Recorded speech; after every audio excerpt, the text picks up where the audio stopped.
when you're knocking doors and making calls, doesn't matter if you're a libertarian, doesn't matter if you're a Republican, doesn't matter if you're a socialist, doesn't matter if you're a Democrat.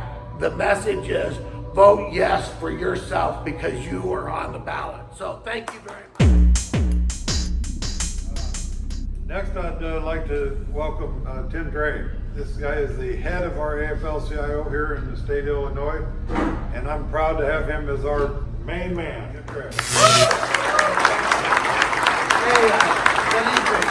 Good evening, everybody. And I got to tell you, Samantha McLean there in the back room, state director for the Vote Yes for Workers' Rights campaign, Doug House. We're putting these fundraisers and rallies together, and we've had this the fourth one. And I got to tell you, this is the most fun we've had. This is absolutely the most fun we've had doing one of these. And you know, when we were putting these together, it was just like a consensus that if you want to get fired up, you got to go to the Metro East, and we're fired up, I guarantee you. But Tim, thank you for being such a great host and a great job on an MC.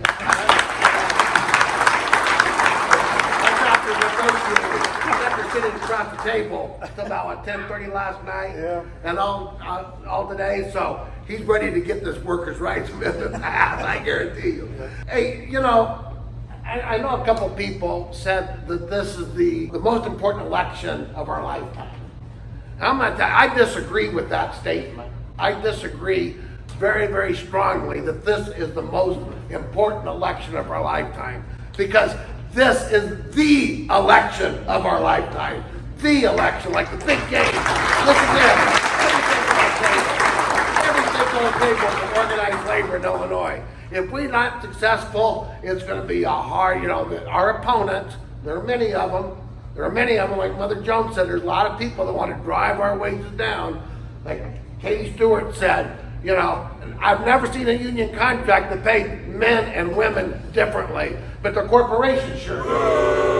This amendment will give everybody, no matter if you're a domestic worker or a PhD, this amendment will give everybody the right to collective bargaining. Everybody, the fundamental right to collective bargaining. It will give everybody the right to a safe workplace.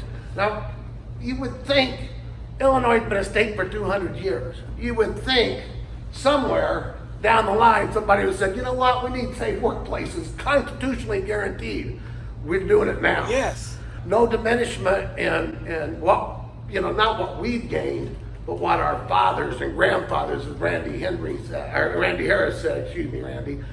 Harris said, fourth generation. You know, his great-grandfather fought for many of the rights that we have on the books today. We cannot allow some politician like Bruce Rauner to take away what Randy's grandfather, what your grandfather, my grandfather fought for. My grandmother, big UMWA supporter. Scott, there you go. You can't allow that. This amendment will stop that. And, you know, most importantly, it's going to leave something for our kids so that what we fight for, what we get today, they're not going to be taken away from our kids. And we got a couple of them over here. That's what this is really for, right? It's for them. It's for them. I want to say, how did we get here? You know, like, who came up with this idea of workers' rights? I wish I could say I did. It wasn't my idea. I mean, but, you know, a couple things happened. In, 2012, Jay, the politicians came for public employee pensions. You know, they didn't fund them for years. All of a sudden, we got this big deficit. Some of these politicians we got in Springfield, they come up to and they say, well, you got to take a cut. It's like, no, you promised that. That's in the law. There's a constitutional guarantee not to diminish pensions. That's the reason why pensions in Illinois today did not get whacked. That's absolutely the only reason. It was the Supreme Court. You know, the other thing, a couple of years ago, you know, I gotta give them time. I'm not up here talking about these guys, please. But if you know, through the years, they got to balance a budget. They got to fund this program. A lot of times it's for corporate tax cuts, you know. And they say, well, we'll take a little bit of money out of the road fund, you know. So when you go, you know, fill up your tank, a portion of that money, of that price per gallon goes for safe roads. So they start pilfering that money. They start pilfering. Bruce Brown was horrible. Pilfering that money, funding other, this and that, whatever. So they came up with the idea that a lockbox to make sure the taxes paid into the motor fuel fund will go to roads, safe roads, and infrastructure. Put laborers, operators, and iron workers, and a lot of people to work. Makes sense, right? So we kind of combine those two issues. No diminishment. Lockbox is like, we need a constitutional amendment that will stop politicians in the future from taking away our hard-fought rights and put them in a lockbox.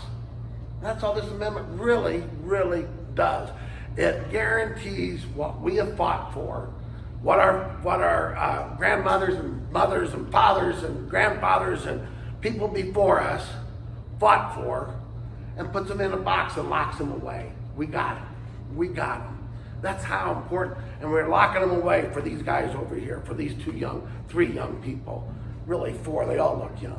Yeah, even Bob looks young. This is our moment. This is our moment in Illinois history. It's our time. It's our time to show what we can do.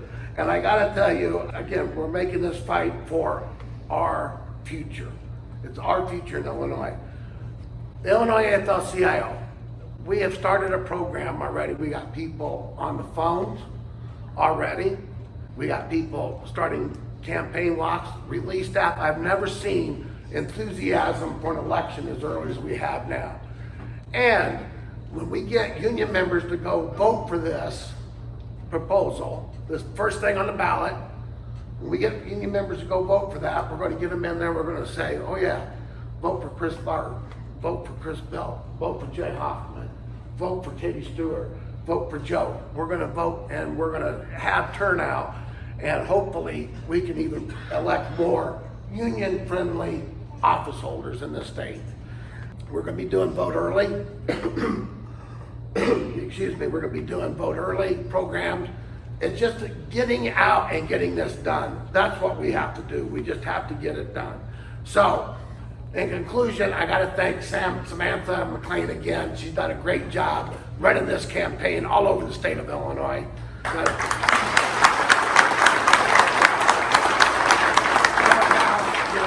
is a household name, I think, a lot of places, most places in Illinois. Mother Jones, you're beautiful. We all love you. Thank you. I got to tell you, Mother Jones doesn't draw without a posse. You got Jim Gold. You got Jim Gold. Sorry, Jim. You got Scott Thomas, Jim Alderson from the Mother Jones Foundation in Mount Olive. If you ever, it's the nicest place in Illinois. I love Mother Jones' gravesite in Mount Olive. 5 minutes off the interstate. If you can get there, absolutely stop by. Hey, thank you for being here. This is great. We're gonna win. We're gonna win. We're gonna win big. And there's plenty of food, but let me just say one other thing. And I gotta say this. This is gonna be hard for a lot of people in this room. Very, very hard. But we gotta do it. You're just gonna have to buck up and do it, right? There are not 60% of the registered voters in this state are not all Democrats. We got some independents and we got some Republicans. So what we have to do, I know there was a lot of talk about Republicans in here tonight, and I'm not disagreeing with any of it, but we gotta convert them. We got to convert them. Those Republicans have to vote for this amendment for us to get the 60%. So I don't care if you're on the work site or when you're knocking doors or making calls. Doesn't matter if you're a libertarian. Doesn't matter if you're a Republican. Doesn't matter if you're a socialist. Doesn't matter if you're a Democrat. The message is vote yes for yourself because you are on the ballot. So thank you very much. Love you.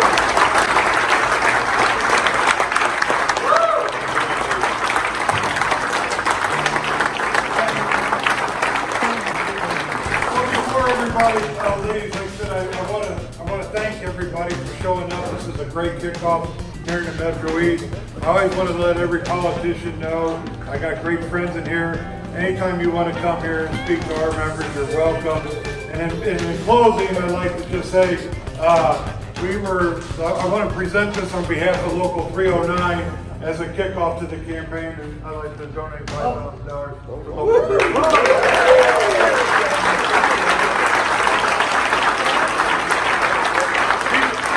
I was joking with him earlier. I was like, do I hand this to you? And he goes, it's just like my wife. I'll hand it to him. No, hand it to him. Yeah, Doug. Please get something to eat before you go. And we brought a lot of literature and yard signs. We want it all gone. Take that stuff and get it up in your yard. We won't do us any good at all. I just want to say thank you to everybody. Please take some of this food home. I'm big enough already. So, thank you all.